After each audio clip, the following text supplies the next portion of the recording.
Olá, você que nos acompanha aqui pelo Notícias Agrícolas. Eu sou Letícia Guimarães e a gente começa agora mais um boletim. Vamos falar um pouquinho sobre o trigo, fazer uma retrospectiva a respeito desse setor ao longo desse ano de 2024, já que nós nos encaminhamos para o final desse ano, portanto, e eu trago aqui para esse bate-papo o Rubens Barbosa, que é presidente da Abitrigo. Rubens, seja muito bem-vindo. Bom dia, obrigado aí pelo interesse de vocês. Rubens, me diga uma coisa, esse ano como que a indústria tem percebido a oferta de trigo brasileiro? Pelo que eu me lembro, no ano passado a gente teve alguma perda bastante significativa na safra brasileira, muito do trigo foi para a ração. Esse ano, como é que ficou a divisão, né, entre a utilização do trigo brasileiro na indústria e o trigo vindo de fora? Olha, o ano de 2024 foi um ano muito desafiador para a indústria brasileira, para a moagem brasileira. Nós tivemos um ano com uma queda da produção nacional, tivemos um ano também com dificuldades de importação do trigo da Argentina e nós tivemos que recorrer em maior parte ao trigo importado do hemisfério norte. Então, isso causou dificuldades para os moinhos, né? A produção nossa ficou ao redor de 8 milhões de toneladas.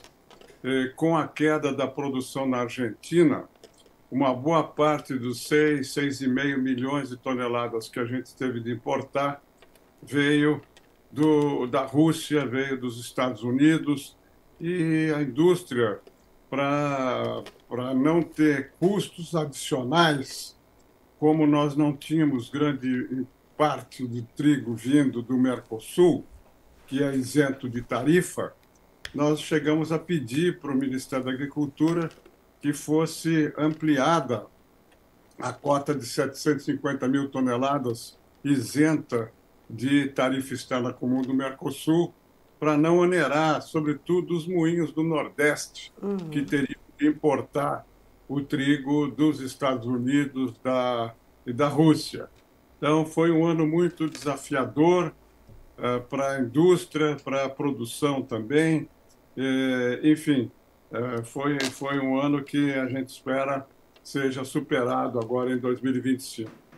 E Rubens, ainda que tenha tido que trazer esse trigo da Rússia e que esse trigo tenha chegado aqui no Brasil, teve algum gargalo nesse processo? Porque a gente sabe que os conflitos entre Rússia e Ucrânia, que são dois grandes players, né, na produção de trigo, esse conflito ainda está em andamento. A gente sabe que tem destruição de áreas produtivas, tem destruição de silos, tem destruição de portos, tem dificuldades ali de atracar embarcações, né, justamente para fazer esse carregamento.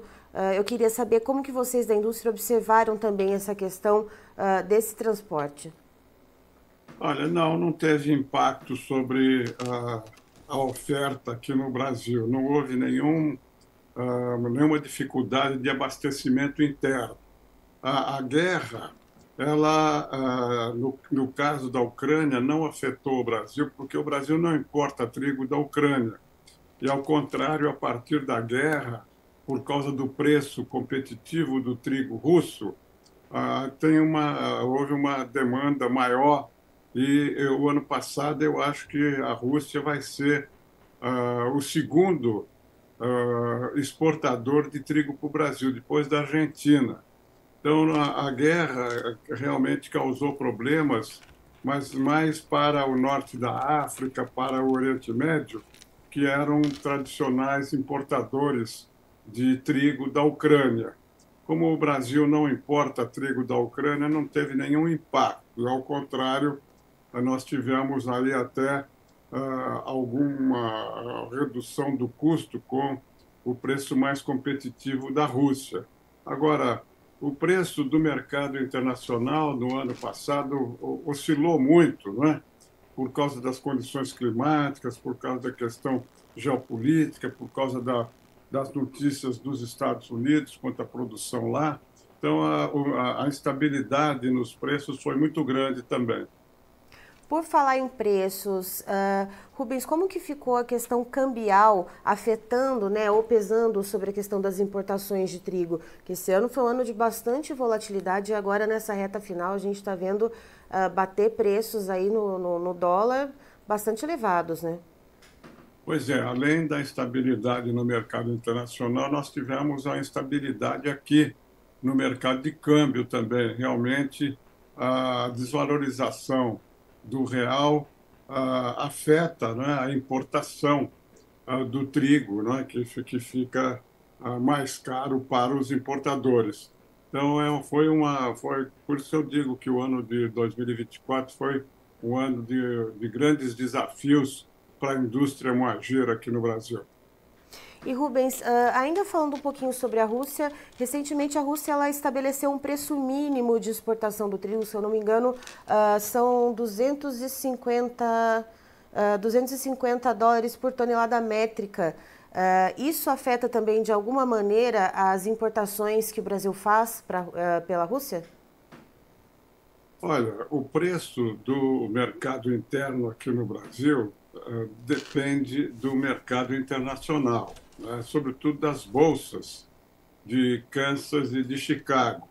Então, pelo que eu entendo, o preço que a Rússia exporta, né, que as tradings conseguem importar aqui para o Brasil, tem sido competitivo, entendeu? Houve embarques até recentes, em setembro, outubro, de trigo russo aqui para o Brasil.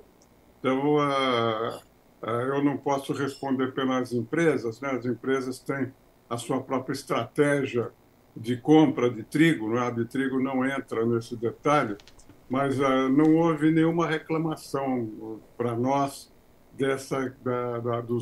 dos preços vindos da Rússia. Mas, como eu disse, a formação do preço aqui é feita, sobretudo, pelo mercado internacional e, quando há trigo, pelo mercado argentino, entendeu? E olhando agora para 2025, quais são as perspectivas, pelo menos para o início, primeiro trimestre, por exemplo, o que a gente pode esperar, já que no Rio Grande do Sul, que é um dos grandes produtores de trigo aqui do Brasil, essa colheita ela já está sendo finalizada, o que a gente pode esperar da indústria moageira brasileira, tanto em relação à qualidade desse trigo que vai entrar nesse mercado daqui a pouco, e o que a gente pode esperar para o comecinho do ano que vem em relação também às importações? Olha, pelas informações que a gente tem recebido, a produção do Rio Grande do Sul, do Paraná, tem melhorado e a qualidade também. Agora, nós temos informações de que a produção na Argentina também vai melhorar.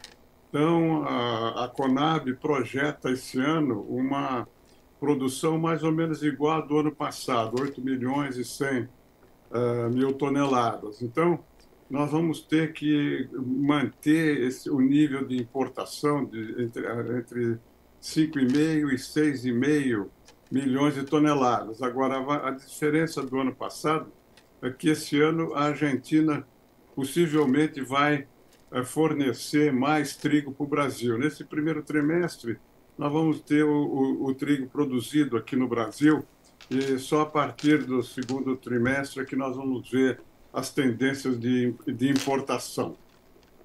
Certo, Rubens, muito obrigada pelas informações. Você é sempre muito bem-vindo aqui com a gente no Notícias Agrícolas. Tá, muito obrigado. Tá, então estivemos com Rubens Barbosa, presidente da Abitrigo, nos trazendo uma retrospectiva do que foi esse ano de 2024 em relação ao mercado do trigo. Segundo ele, um ano em que a gente teve que importar mais trigo da Rússia.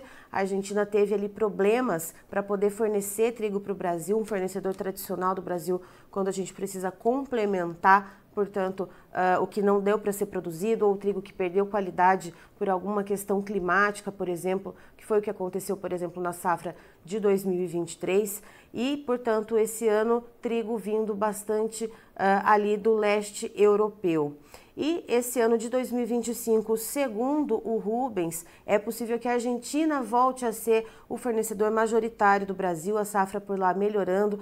Provavelmente o Brasil deve importar no ano de 2025 mais ou menos a mesma quantidade que importou no ano de 2024, em torno de 5 milhões e meio de toneladas, 6 milhões e meio de toneladas, mas provavelmente esse trigo vindo aqui da vizinhança, portanto, e contando com a questão da tarifa externa comum isenta.